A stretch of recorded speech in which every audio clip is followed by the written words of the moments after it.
Alle dagen kan je Tjeerd Cuperus bij het wetter in Bolzerdel. En deze week zeggen we wel wat heel bijzonders. Dit zit er. Wat toch nou? Doe je hem voor het eerst zeggen?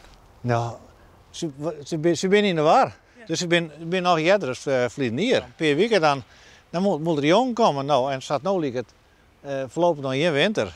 Het is mij wel goed, maar ja, goed. Voor de natuur is het beter dat er wel even een stuk winter komt. Dit is net normaal. De nestkasten in de tuin van vogelexpert Johan de Jong binnen nog leeg. Maar alle dagen krijgt hij berichten hoe vogels die de maait wat in de kop hebben. Maar die fut, die jeringslinder, die zie je in de 50 jaar, dan hier het eerste aan in maart, april, maai zelfs. Dan weer in de eerste. Maar dat schoot steeds meer naar voren daar. Dat is uitzonderlijk. Maar ja, er gebeurt zo volle.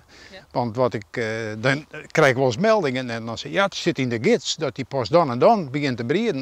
Maar die laatste 20 hier is er een hele protte verhoren. Wat ik aan gegevens wat in boeken staat net meer klopt. En dus binnen er in december balsende doekers te sjen. En als je goed harkje, kan je zomaar dit lood jaren.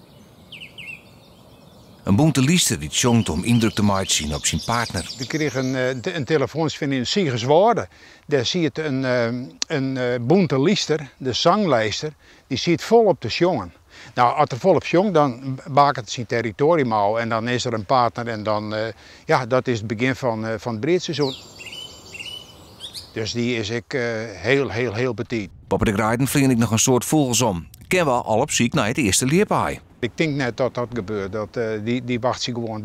Dat systeem, inwendersysteem zit oorzonlijk hoor. De liesters jongen, een jeringsliende laat aaien en Grijdenvogels wel maar net naar het zuiden.